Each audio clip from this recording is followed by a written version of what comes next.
एक अच्छी अप्रोच आपका बहुत सारा टाइम ख़राब होने से बचा लेती है। अब देखिए इस क्वेश्चन में यहाँ पर साइन ए अपॉन कॉस 3a लिखा हुआ है, sign 3a upon cos 9a और यहाँ पे साइन 9a अपॉन 27 है। अगर हम लोग एंगल पे ध्यान दें तो नीचे वाला एंगल ऊपर वाले एंगल का 3 टाइम्स है, नीचे वाले एंगल ऊपर वाले एंगल का 3 टाइम्स है, नीचे वाला एंगल ऊपर वाले एंगल का 3 टाइम्स है।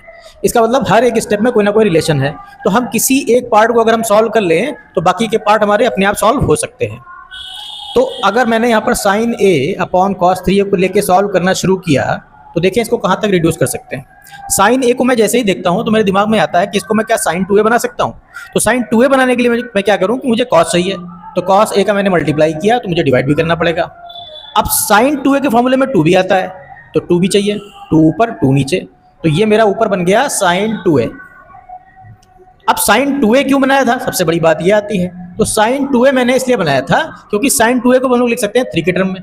कैसे लिख सकते हैं, इसको मैं लिख सकता हूँ साइन 3a माइनस a, और यहाँ पे हम लोग फॉर्मूला लगा सकते हैं साइन a माइनस b का।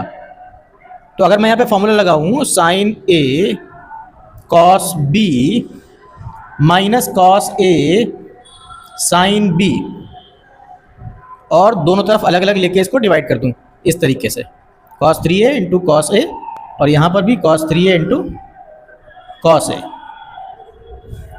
तो यहाँ पे अगर ध्यान से देखूँ तो cos a से cos a चला गया, cos 3a से cos 3a चला गया, 2 दोनों जगह कॉमन आ रहा है, कॉमन ले लिया। ये मेरा बन जाएगा sign 3a upon cos 3a यानी कि tan 3a, और ये बन जाएगा sine a upon cos a यानी कि tan a। तो अब अगर आप लोग रिलेट कर पा रहे हो कि मैंने इसको इसमें कन्वर्ट कर दिया है, तो जो बड़ा वाला एंगल है वो आगे लिखा गया है और जो छोटा वाला एंगल है वो पीछे लिखा गया है, और दोनों tan में कन्वर्ट हो गए।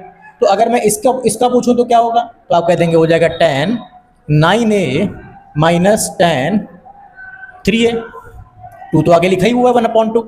इसी तरह इसका अगर पूछूं तो हो जाएगा tan 27a minus tan 9a, 1/2 तो आगे लिखा ही हुआ है।